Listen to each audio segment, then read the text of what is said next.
Are we going to relate the start of the podcast to starting a transition? Yeah, right? I mean, transitions are always hard, you know? How are you going to start? Oh. Yeah. Oh, God, right. And, like, I mean, on that note, I guess, you know, we could start by introducing each other and, like, maybe talk a little bit about our trans journeys, too. Do you want to go first, Moth? Yeah, okay. Well, hey, I'm Moth. I'm 36. I started HRT back in February of 2022.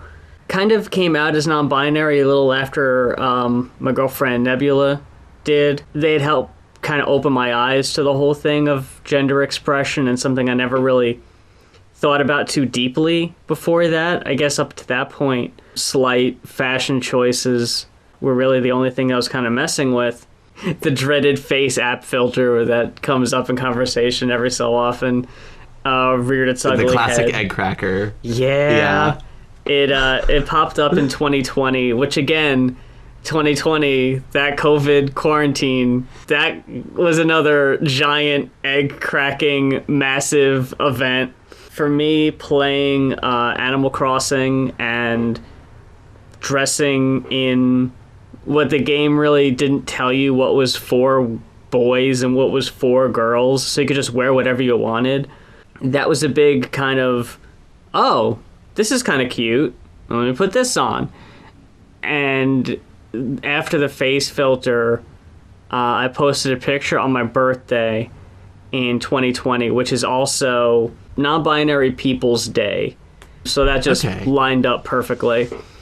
And it was a moment of seeing what was possible that I never really thought about before. And I just kind of had these ideas kicking around my head since 2018, actually, now that I think back even further. I was talking to Nebula in a grocery store, and I was saying how I wanted to try, like, cucumber on the eye type things, because I have, like, bags under my eyes that I was really self-conscious about, and do all these little things. And just completely unprompted, they just go, do you want to be pretty? And I've told them this since that I almost started crying in the grocery store. Like, oh my God. It was the moment of like, oh man. Like, because I know this, and I know our experiences are different, and not everyone listening is going to have the same experience. I was so scared for so long, and that's why I considered myself non-binary for almost 2 years of just like, I would think to myself, like, are you a woman? And it wasn't no, it was you can't be. Yeah, that's, oh God, that's such a hard hurdle to cross early on, I think. Yeah. But that's where I'm at now. I'm on estradiol and progesterone, and yeah, things are going pretty good so far. No major complaints. How about yourself? Well, hell yeah. I just, before I begin with myself, I just want to say congratulations so far. You look beautiful. You know, if anyone listening wants to check out her Twitter, she's gorgeous. But thank you. Yeah, but yeah, so I'm Siobhan. I'm 29. You know, my partner came out as non-binary in 2014, 2015, like shortly after we started dating. It was actually not the face app filter as much as it was Snapchat filters back then. Especially the flower crown one was like really good, and I would like send out selfies with that of being like, oh well, you know, I'm a guy, but a guy's can be pretty, haha. And then and you know, I have very similar experiences too of just like, you know, picking the girl option so often in video games, you know, especially RPGs, where I'd be like, you know, and make it look just like me except a girl, you know. I was like a non-binary, like he, they for something like 8 years.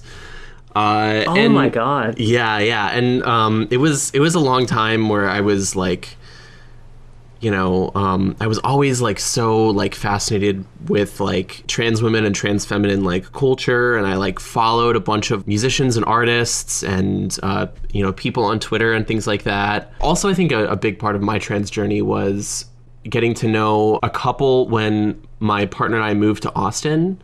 And we ended up dating this couple because we're polyamorous. They were a couple much like us, and I became best friends with one of them. And she transitioned right at the beginning of 2020. We had been like really good friends, and we had like related on so much, and we were like both like gender nonconforming and things like that. Part of that for a long time actually slowed me down because we were so close. I didn't want other people to like accuse me of like copying her, you know what I mean? Or like jumping on a bandwagon, Over the years, it's sort of like become more and more comfortable with the idea of like transitioning. I started to like cross-dress more like as a joke. Eventually, I really started to spiral like early 2023, late 2022. And I started transitioning in July of this year. So I've been, it's been about 5 months for me. But also just, I've been around it for a very long time. Another relatable piece of Moth lore is that people for years would always tell me and my mom that like, oh my gosh, you look just like your mom, or oh my god, they look so much like you. And I was just kind of neutral to it, or sometimes it was funny, other times I didn't really think anything of it. But one fucking day, I looked in the mirror and I saw a resemblance to my dad. Yeah. In itself, that's not a problem. I have a good relationship with him, but that's what sent me into a spiral of, oh my god, I just kind of took that as a given for so long. And then it was just like, oh, nope, you're starting to turn that corner. And it was like, no. It's like, no, fucking thank you. Oh, I gotta stop that right now. Yeah, no, exactly. Like, I think that was like one of the reasons why I started to spiral like when I did and really like that pushed me towards transition is that I started to feel the effects of like aging as a man, and I was like, I can't, like, this is not what I want. And I'd always, very similarly, like always been like very like sort of naturally androgynous. I did grow a coat beard for a number of years, but beyond that, like before that, before that, there were, also pre-transition for my husband, like we would be like at a restaurant or something, and the waiter would come up and be like, can I get you ladies anything else? And then be like, look at me and be like, oh, I'm so sorry. But the thing is, for me, that always like filled me with so much joy. And I was like,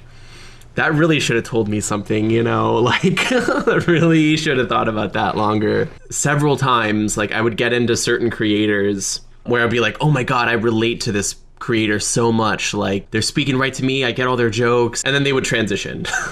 Like, that happened with ContraPoints. Like, I was like an early ContraPoints follower when she was non-binary, and I was like, oh, I love her so much, and then she transitioned. If you know Nick Spheres, she like talks about like horror movies and stuff like that. I followed her pre-transition as well.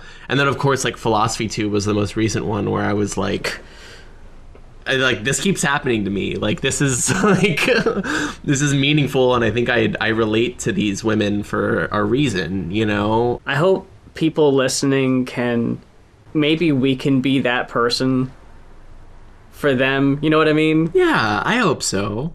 Especially because I was on YouTube since 2008. People were able to see in real time the very slow shift from fucking angry at the world ranter boy to who I am now. And I've had people tell me that like watching my content has given them the kind of comfort and the security to try to experiment with their own gender and kind of question things, and that always just is like, I love being that fucking part of someone's life, of like helping push someone in a helpful direction.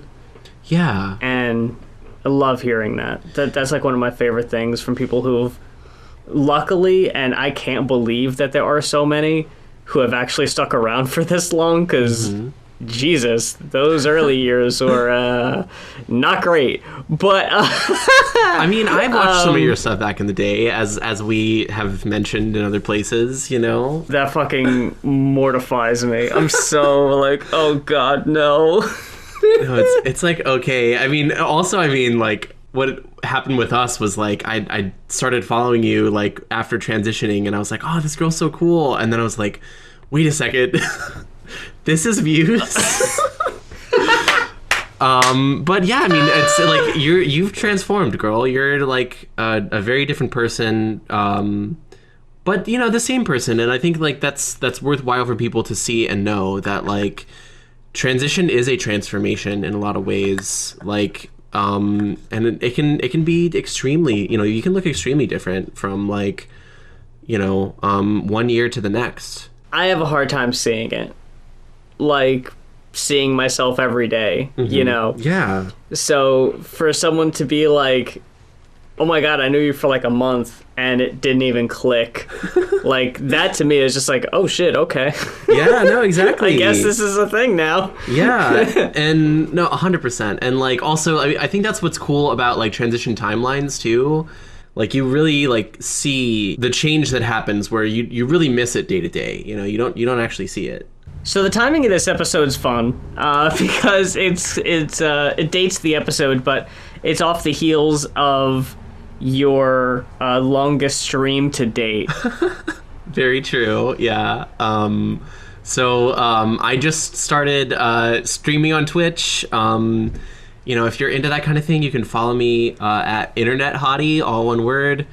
And yeah, I just got all my affiliate numbers. So I just needed to like stream for a 7th time. And yeah, everyone was vibing in the chat and we were all having a good time. And I stayed up till like 3 a.m. Streaming. Damn. And yeah, and then, you know, like it's like one of those things where like you get done streaming and it's like, it's not like you can just instantly go to bed and be asleep, you know? Like, no. Yeah. Like, first of all, I have like a full face of makeup that I have to take off, and of course you can't just take off the makeup because you have to do the rest of the skincare routine, or at least I do. And then I'm just like laying in bed like wired to hell, you know. So I ended up I ended up not getting to bed till it was like 4 a.m. And then it's like I have to like wake up and like, you know, do all of my like self-care stuff. So it was like it was a little bit dicey if we were even going to be able to do this today. But I really appreciate your patience, Moth. I was so certain we were going to rain check, and I would have been fine with that. Yeah. I was just like, if we're going to do it tomorrow or Friday, that is perfectly okay, because like I had told you, and I fell asleep, and then I woke up at like 1 a.m. and I had like the worst indigestion. Like I get really bad acid reflux. Oh no! Yeah. And I think I was just like really badly dehydrated because my throat was just really dry, and I just could not get to sleep. And I was coughing and coughing, and there was a moment where I was just like, "Is she still going?" It's like, wait a minute. No way is Siobhan still streaming. And then I couldn't get back to sleep. And then finally I did get to sleep at around like 2. And then it was just like, oh my God, she's still going. I could not believe it. Because you started it at like 8 our time. Yeah. And yeah, 2 a.m. my time, you're still going. And then yeah, it was like a total of like a little over 7 hours. And for your 7th stream, that's incredible. Like, yeah. to go that distance. Exactly, yeah. Like, there was some mutuals on Twitter who were, like, DMing me, like, you have a lot of, like, streamer stamina, like, to just do that, like, so early. And I was like, yeah, I don't know. I don't know what it is. I just, like, It just feels like hanging out with online friends, honestly. That's what I really like about it. So yeah, so, if you're listening to this, you want to check it out, feel free to give me a follow there. Yeah, and come hang out. I try to make it a nice vibe. And my husband is like an incredible like tech guy, and he's got the whole thing set up to like look really nice and work really well.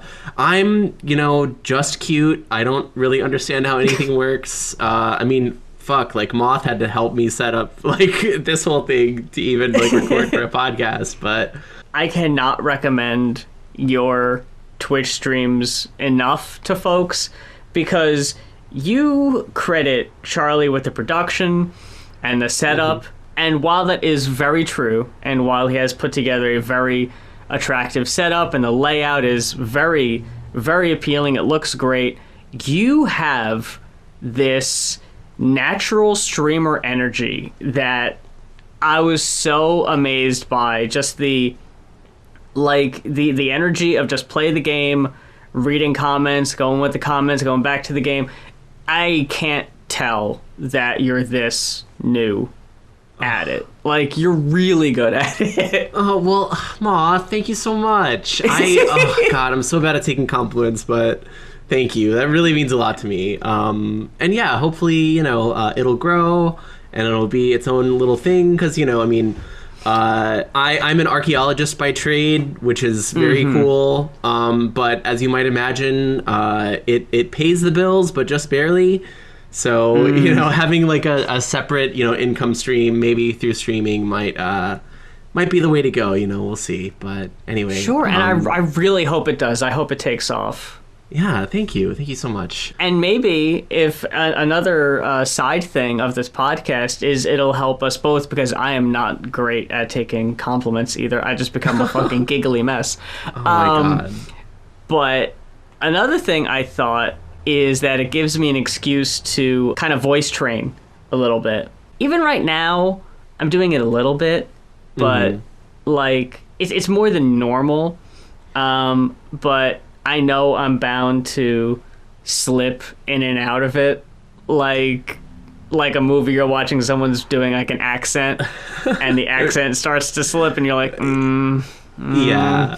So nobody point that out. I mean, you can actually go watch the like video on demand of my my stream, and it's like at the beginning of the stream I start off like very Seraphine sweet, like talking, and then like you go to like hour 6 and I'm just like, hey everyone, what's up? You know what I mean? Like I'm just like so tired, Of course, I can't imagine. Yeah, no, it totally, and like that's also kind of how I think about streaming too. Is like it's an excuse for me to like be around like really accepting people and like to practice, and yeah, and I hope that we can that can be another fun part of this podcast too. Giving two baby trans a little chance to work on it. And make good along the way, and give other aspiring baby trans out there who may not have started a transition or kind of questioning things. And I will say up front, and I've actually thought of, because we're in talks with someone for a potential theme song. I don't want to give out too many specifics there, but another thing I kind of had in mind of was kind of like a have you ever listened to My Brother and Me? I've not. I'll have to check that out. They start every episode of their podcast with a disclaimer, because the whole point of their show is that people write in questions of like kind of funny problems they have, and then they give jokey advice to the questions. But every podcast opens with like, they are not professionals, they are jokes, like do not take anything they say seriously. I just want to have a thing of just like, Moth and Siobhan are not doctors. They like anything they say, please take it with a grain of salt. Like, oh my God, yeah. Like literally Charlie has a command on Twitch that's like, not a doctor, because I keep talking about like trans stuff. I'm like, oh yeah, just do this. And then it's like, wait, I'm not a doctor though. Just so you know, I'm just saying this. I'm just a silly girl online, okay? Yeah. That's what reminded me of it. It was just like, I know we're bound to do that too. And just, hey, look, we're only talking about our own experiences here. That's it. Disclaimer, we are not doctors. We just recently spent like a whole day out in the town and hung out with some friends, and we don't really get too much of an opportunity to do that. So that was really cool. And just staying out that late, like if I didn't get like 2-3 hours sleep the night before, like we probably would have been out way later. Like we would have hit up a couple of music venues perchance, and I haven't been to a show. Oh my god, I haven't been to a show in so long, like any kind of like concert. I think the last concert, I don't think we went to one all last year. Oh my god. Yeah, I mean, especially like after COVID and stuff too, like not just like transition wise, but you know, like shows were like dead for so long. Yeah. The last show we went to was in October of 2022, and that was 100 Gex opening for MCR. Oh, what a good show. Oh my god. That was a dynamite show. I loved that. I bet. Gex were like playing songs that were going to be on their next album but weren't out yet, so it was like the first time I ever heard them, so that was exciting. And MCR were great, of course. Yeah, they're killer live.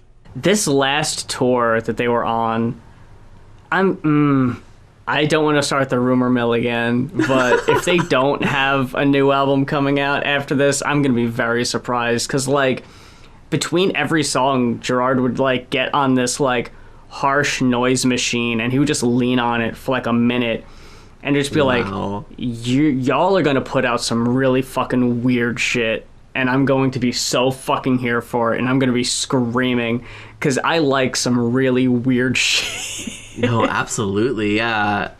Some unlistenable garbage by most people's standards. I would love many such cases. Yeah. Oh, a trans woman liking harsh noise and avant-garde experimental music. I've never heard this before. Yeah. Wow. What a strange experience. You're really a maverick, Moth. Oh my god. As for this episode here, we brainstormed for a bit, and I'll admit, I was nagging Siobhan about this album a bit. And I was just like, you know what, damn it. Yeah. You know, it's like, really, we started this podcast just so Moth could get me to listen to this record, and it worked. Our general idea for this podcast is just to look at music or other kind of media that's made by, you know, trans feminine people, other trans women, or like stuff that talks about, you know, or has themes that have to do with like transition and things like that from our perspective, and talk about, you know, what it means to us, what we see in it, that kind of thing. The catalyst here was the Ethel Cain Going Off episode. It's true. You had found out who I was, going back to when we were Yes. talking about that, and then, oh my god, you host Going Off. And you were listening to the pod, and you were making it a habit to listen to the albums before we talked about them on the show. Mm-hmm. And someone had requested Ethel Cain's Preacher's Daughter album, and I was obsessed with it for a couple days, and I couldn't stop listening to it, and I was just like, you need to listen to this so soon. Like, I need to hear your thoughts on this. You were like messaging me about it a lot, yeah. And I wanted to wait till after the podcast because I didn't want to like, you know, affect your process. But you had this whole different take on the album than I did, and I was just like, what are we gonna do about that? Like, we need to do something with this. And initially it was like, hey, maybe we could have you as a guest on Going Off, but that didn't feel quite right. And yeah, I thought we could do more with it. Albums and movies made by trans femme people, and also cis people's attempt at capturing the trans experience. And we could talk about how fucked up it is, or if it touched us in a way. You know, who knows? Yeah. Sometimes it's been known to happen, I guess. Yeah. I will say, for a future episode of an album or a movie that I wanted to talk about, the person who made it was a cis gay man, I think, unless something's changed. So that's something we can discuss when we get there. But the album that we're talking about this week is Wallsocket by Underscores. Very similar to the Ethel Cain Preacher Project in that Underscores is one trans woman making a very ambitious album. Could possibly be overly ambitious, but in its own way, I think we'll get there. You said you listened to this album 5 times today. Oh my God, yeah. So like we were saying earlier, I was up really late and I didn't get out of bed till like noon, and I knew we were gonna do this, so I was like, okay, well, I gotta like listen to the record, I gotta have like some takes on it. And I mean, full disclosure, like for me, especially with music, I'm kind of a total poser. Like I don't have that wide of a taste in music, so I was like, I gotta like listen to this like a lot and like think about it and stuff like that. So I like got up, I put the record on like while I was making my coffee and breakfast and stuff like that, and yeah, just immediately entranced. It's like so good. And yeah, I kept listening to it. Like it would get to the last track and I would just like start it over again. I like, when I went on my walk today, I was listening to it, setting up for this. I was like, finishing my like 4th or 5th listen through it.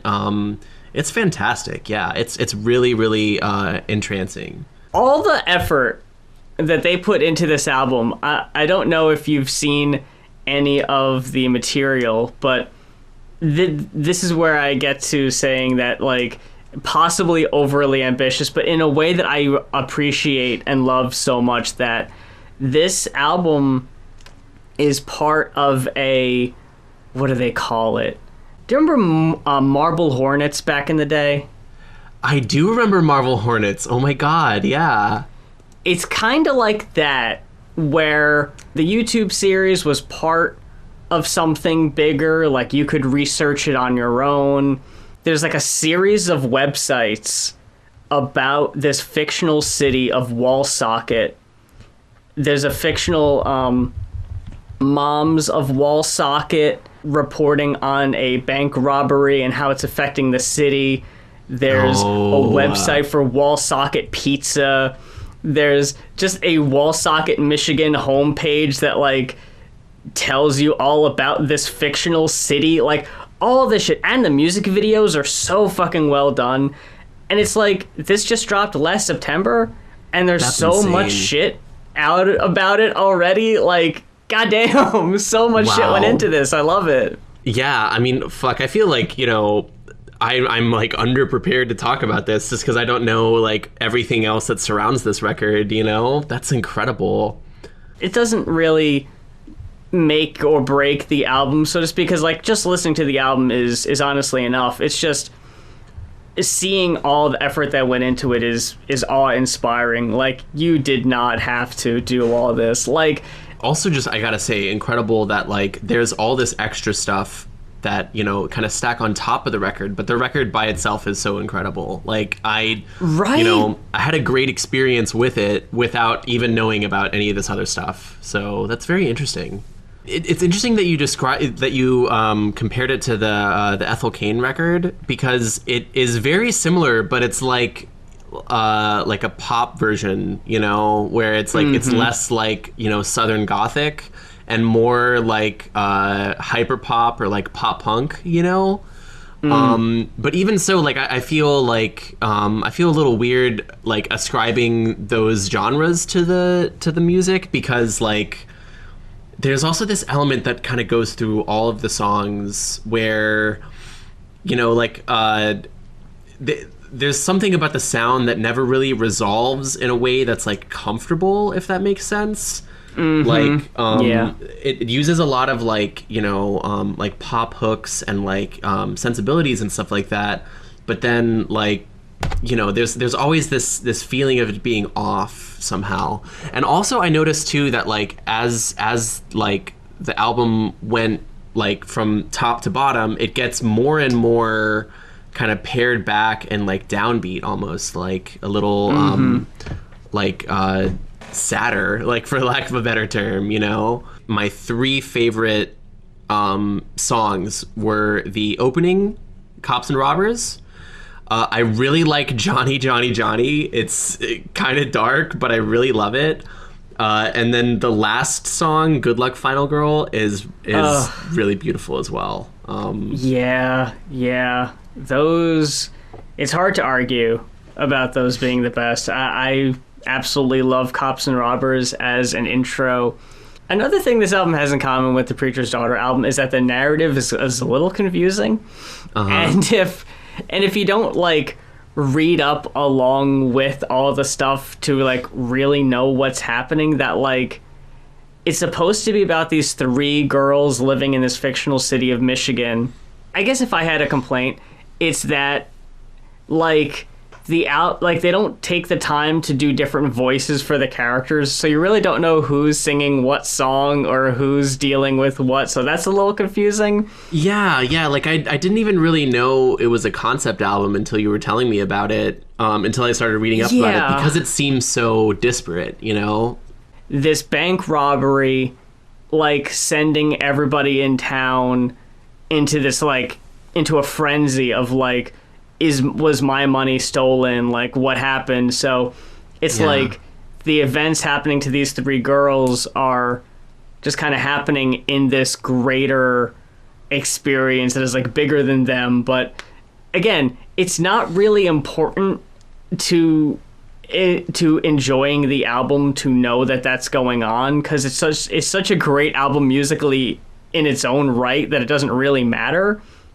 Cops and Robbers as this Coheed and Cambria pop punk sounding intro that doesn't sound like any other song on the album. Like, it's just this. And also, what a description, by the way. Yeah, Coheed and Cambria pop punk. Like, yeah. Girls Like Us might be my favorite cut. Okay. Interesting. With the Girls Like Us are rotten to that fuck.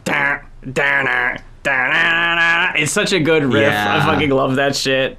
The part that opens it, like the I see. This is why I'm meaning like I'm such a poser. Oh my god! Like the arms, body, legs, flesh, skin, bone, sinew thing. Like, yes. Oh god, it's so good. It just like repeats through the whole thing. Like, I fucking love that, as well as the everybody has some bad days, don't worry. That shit. And they just took all those samples and looped them in a way that sounds disturbing and, for me, extremely condescending. It made me so upset. No, for real. And like the use of like that in that song in particular, the "You Don't Even Know Who I Am," it is condescending and it's dismissive, and that like, it matches that song's sort of like, ideas in the lyrics, right? But yeah, oh my god, there's so much to talk about with this record. The unintentional, intentional trans themes that we can get to here in a second, because one thing I'd seen with an interview with the artist whose name I wish I had in front of me, like their actual name, not like the stage name. I got it in front of me. It is April Harper Gray. Thank you. Mm-hmm. Yeah. She said like, I don't really write songs about being trans. That's not something I'm like interested in doing, but if people want to get that out of my music, that's great. Like, interpret it however you want. Like, she's totally cool with that, so we're gonna do that. Yeah, and I was actually just thinking like, one of the things about this podcast that might come up is like, have you seen that TikTok where it's like a cylinder? The circle. I think that goes in the circle. The square hole. On a certain level, we might be doing that with a lot of like a lot of this media where it's like, you know, it's not everything that like trans feminine people make, or like some of the things that we're talking about like are, you know, like that we have on our list are not even made by trans feminine people, or don't have that as like a theme that's like baked into it. But, you know, it's still fun to read into it that way and to like connect that to ourselves, especially like, you know, as early as we are into our transness, coming into it and seeing like these women who are like paving the way for us in a lot of ways, like underscores. And I gotta say too, she's 23, and that's, oh my god, yeah, great for her. That's incredible, because you know, wow. when I was 23, I was not even close to, you know, the incredible work that she's doing. But whenever I see people that age, I can't help but think about how when I first started teaching, I was teaching like students who were that age. And it's like, I can't not think about that. Anyway, right? sorry. Yeah. I was actually going to bring a different meme. The "Is this a butterfly" meme. Yes. Every movie we watch, every album we listen to, is this a trans allegory? Like, it could be. Exactly, yeah. When I listen to Girls Like Us, mm-hmm. and according to like what the song is supposed to be about, it's just like this girl is like obsessing over this other girl and wants to be like her so bad. And they say like, I took these tests 900 times to try to get the same answers as you. And like, she wants to be like her so much. But I mean, in the context of the album, the character that the girl is trying to be like is the trans girl. And that's so amazing to me, because it feels inverted, you know? It does, yeah. Like, I had this personal experience I'll talk about real quick, where this woman was telling me the story about this party she went to where they were drag performers, and I already know this woman's not very good. I've had experiences talking to this woman before that have not been very pleasant, but she was telling me about this drag performance she went to and how she loved it. And at the end of it, she goes, "Queer people just seem so happy. I wish I could be one of them." And like, I gave her this look of like, you have no fucking idea what we go through. Yeah. Like, please sit the fuck down, you know? But you hear this, and taking questionnaires, trying to get the right answers, like, we've been there. You know? I feel like that's such a common in like trans experience where like, you know, when you're questioning, you like Google "Am I trans?" quiz, you know, and then you like, at least I did. I don't want to speak for everyone, but I know for me, when I was really young, I would take "Are you gay?" quizzes, desperately hoping for it to say no. Yes, 100%. Yeah. Well, that's so relatable too, because it's like, you know that there's something different, and like your peers can recognize it, but you're like, I don't know what's going on. I don't feel like I'm gay, and it's like, well, you're gay, but you know, you have something else you need to realize not in the first. way you think. Yeah, no, 100%, and that's so interesting too, knowing what you said about this song. Especially with the like arms, body, legs, flesh, skin, bone, sinew part, because it kind of relates to the idea that like, and this also ties into the Ethel Cain record. Trans women are often, and queer people generally too, are often like these commodities, like their bodies are like things that can be bought and sold and enjoyed like products, you know what I mean? Literally objectifying. It's reducing the body down to literally its components, which is, God, just so relatable. And it also, I think, ties a lot into Johnny, Johnny, Johnny, which is another song that's like very explicitly about like, you know, male attention, and how for like, you know, especially early trans women, like male attention can be very affirming, but it's, you know, it is not an unalloyed good, as they say. No. No. I personally have had experiences not exactly like this, luckily. I'll fully admit, like, when I was younger, I would talk to guys and I would enjoy their, attention and stuff, but like would never think to meet any of them. But I understand that. I mean, like what this says here, when I was 11 years old, I wanted to be pretty. I stayed away from creeps, but they got through my screens. And says like later, like when they got to be like 18, they would like, oh, I met this guy, and then gets to his house and, oh, he's seems to be a pedophile. This isn't good. Yeah. I need to get out of here. And luckily she does. Like, it's dark, but it could have gone worse type situation. Absolutely. Something I love, and we talk about it on Going Off all the time, is the song that is super fucking catchy and upbeat, but it's about something really dark and sinister. The juxtaposition in tone and what's actually going on, I love that so much. That's why I love They Might Be Giants so much. Yeah, they're really into that. Old Money Bitch, I did have something to say about this a little bit. One of the things that I thought about when I was listening to it is my girlfriend is really into the rave scene in Austin. She meets a lot of people who either have a lot of money from their job, like they're like programmers or something like that. They make a lot of money, or they have very rich parents, or both. They sort of pretend like they're like more proletarian than they are, and people also kind of know that they're like wealthy, and especially because like so many queer people are very much not wealthy. Like there is a weird power dynamic in those spaces a lot of times around people like that. That's the one part of the album that confused me, was like what girl is going through what and who's doing what. Like, I wasn't really aware that the Old Money Bitch was like a character before this, that like that character is also the character that sings Shoot to Kill Your Darlings. Oh, interesting. Such a really interesting track of like, it's just like this girl talking to a guy who wants to join the military and just like not understanding why someone would want to do that.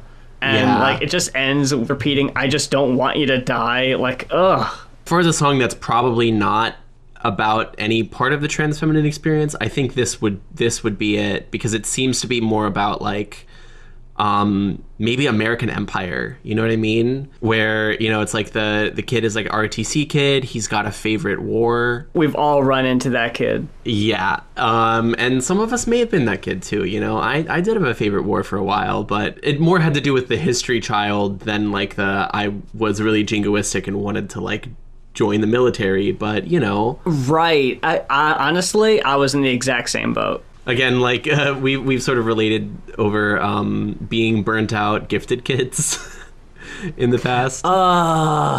Yeah. This record is all over the place in a lot of ways, and it kind of makes me want to invest a lot more time into really understanding like all the ins and outs of it, because there's obviously so much going on and there's a lot to be said about everything in it, One aspect you had mentioned about the American Empire aspect of Shoot to Kill Your Darlings, with Jeez Louise, this song in particular, I'm just going to read, underscores says, I'm Filipino, and pre-Spanish colonization there was a third gender where there were a lot of people born male and presenting as female, and they had this shamanistic presence. They would help others interact with the spirit world. When the Spanish came over, it slowly got phased out, and now all my relatives are Catholic.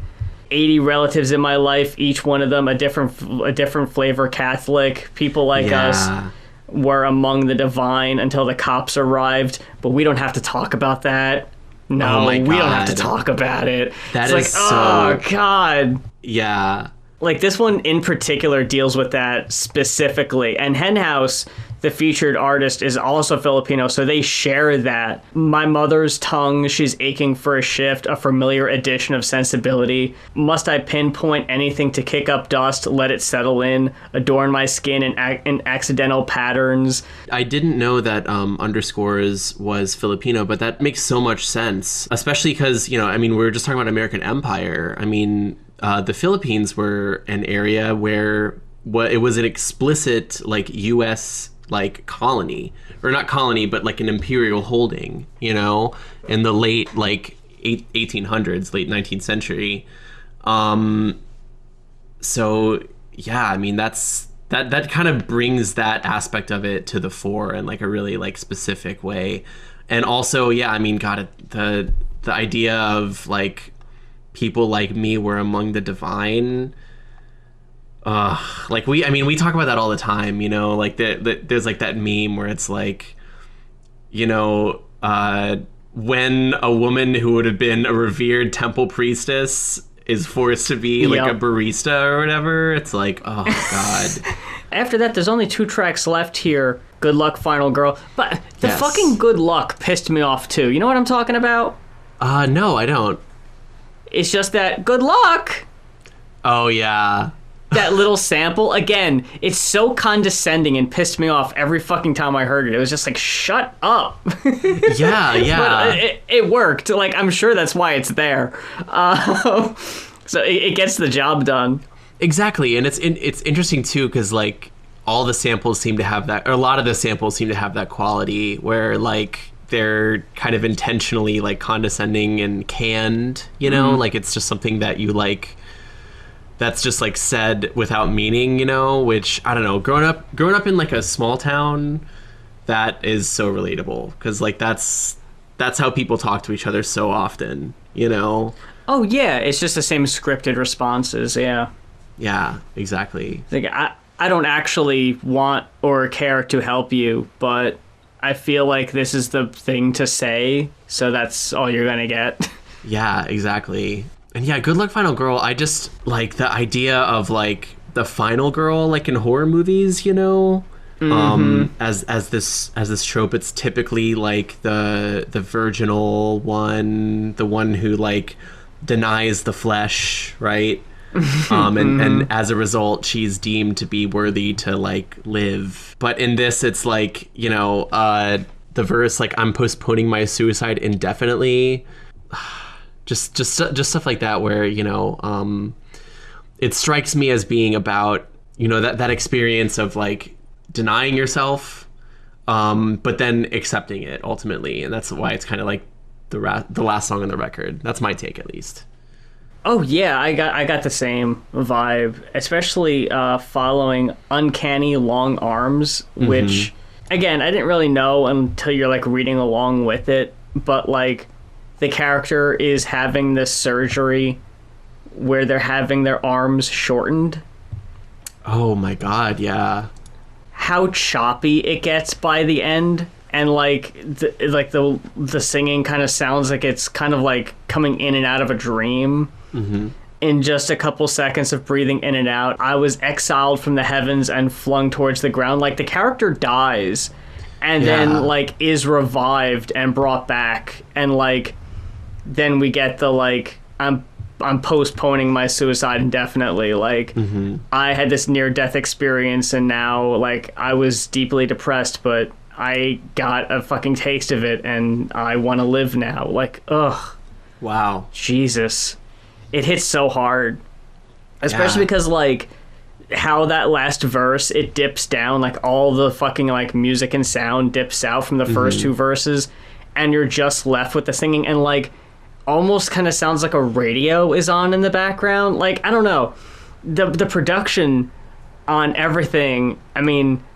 I hate this word, but I always fall back on it, is like intentional, and obviously it's intentional because you put it there, but like it's very effective in just like making it feel that much more authentic and hitting that much harder.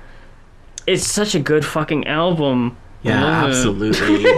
You know, also, God, there's so much to this record too, right? Like there's like a lot of other media that goes into it that I haven't even experienced yet. It's like an entire extra layer to it. Part of me was honestly about to be like, do you want to rain check? Because I kind of wanted you to be able to look into all that stuff. But I think kind of like I don't want to call it homework, but being able to like walk away from it and knowing that there's more to explore about it is really satisfying.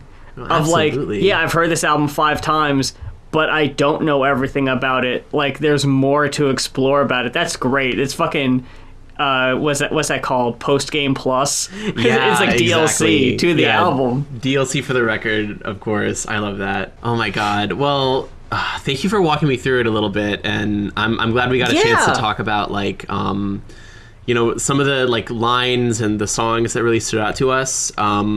We did write down a couple of questions just to kind of give like things that we wanted to have this podcast be, so that it's not just like a media analysis like podcast like Going Off is that it's sort of like you're showing this record to me like as your friend, and as a result we wrote down a couple of questions. So the first of these is, how did you get into this record? How did you find it, and why is it important to you?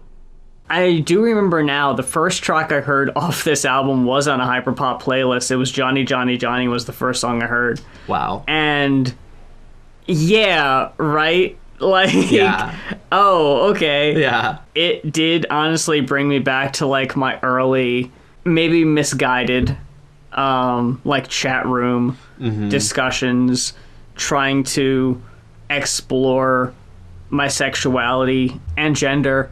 One experience that I think back on too much. Yeah. And we've talked about this. Things people say to me get stuck in my head forever. When I first started putting myself out there and talking to people on like Yahoo and shit like that, I had posted a picture that only people in there would see. Like, I didn't post it anywhere else. I think I was on MySpace at the time. I didn't post it on MySpace or anything. And it was like a very femme pose. I was looking like extra cute in it. Yeah.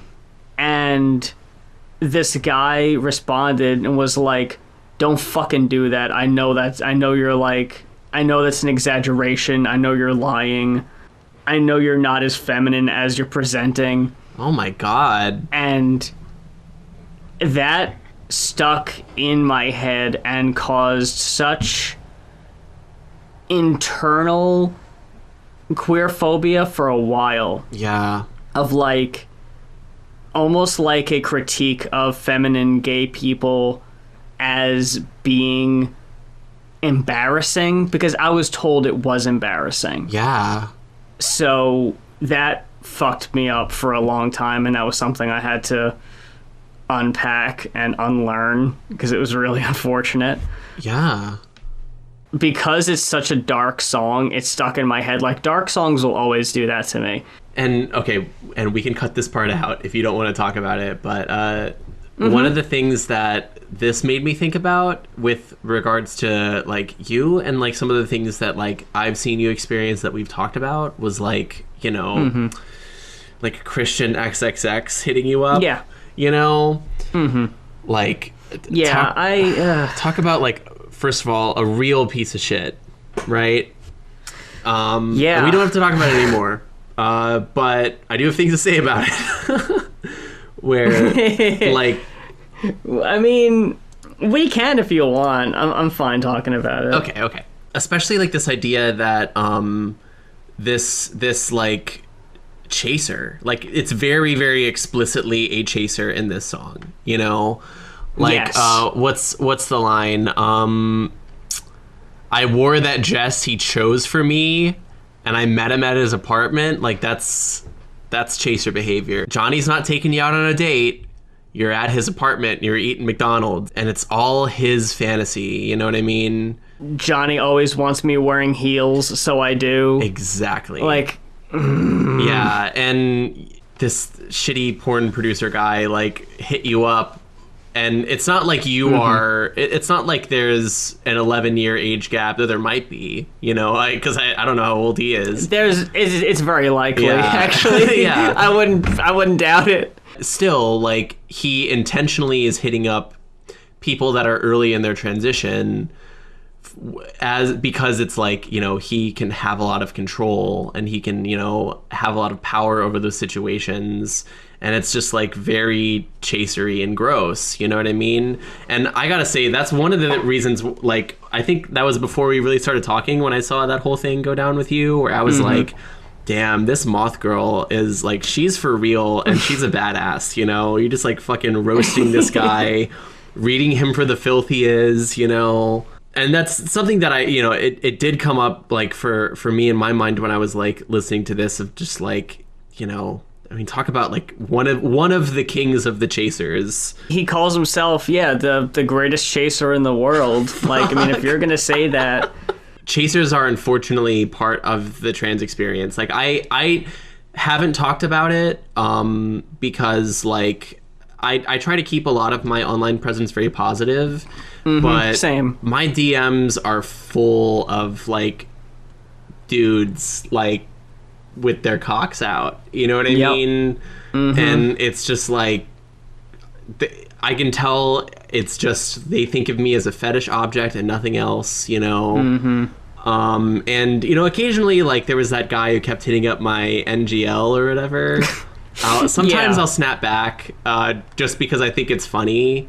But on the whole, it's just not something that I want to be involved with, especially because I have plenty of people in my life already. I'm not looking for anyone else. And again, if there's anything more difficult than starting a podcast episode that you haven't recorded before and you don't have any particular format to it, ending it is just as hard.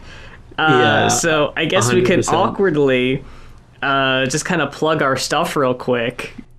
For sure, yeah. My Twitch is at inaugural, all one word, and my Twitter is at ethernethottie because inaugural was taken. And yeah, if you disagree with me on any of my critiques and you want to at me and argue with me in the replies, I'll probably block you, but you're more than welcome to do so. If you are also trans and you disagree with my opinions, I actually do want to hear other ideas. So go ahead and at me there, follow me there. I'm funny sometimes. I'm on Twitter at your girl moth, YER girl moth. I don't know why I intentionally made it a funny spelling so it's harder to look up, but you know what? I love it. That's just so me. Much. I'm a quirky little gal, and that's my brand. Difficult. Hell yeah. Twitch, I might start on there. I think it's the same, actually. Yeah, it is your girl moth on Twitch. I might start on there. Cool. So do you want to like clap on the way out? Is that what we do? If you want. Okay. Do you want to do the 3, 2, 1 this time? 3, 2, 1. Awesome. Well, that was super delayed. Oh, it was pretty delayed for me too on the first one. So I don't know. Oh, that's fine. It'll be okay. Yeah. I don't know. I've never done this before, girl. All right, you're the expert here. Is it okay that the thing we do to sync is at a sync? Okay, good. Perfect. Oh my Print God. it.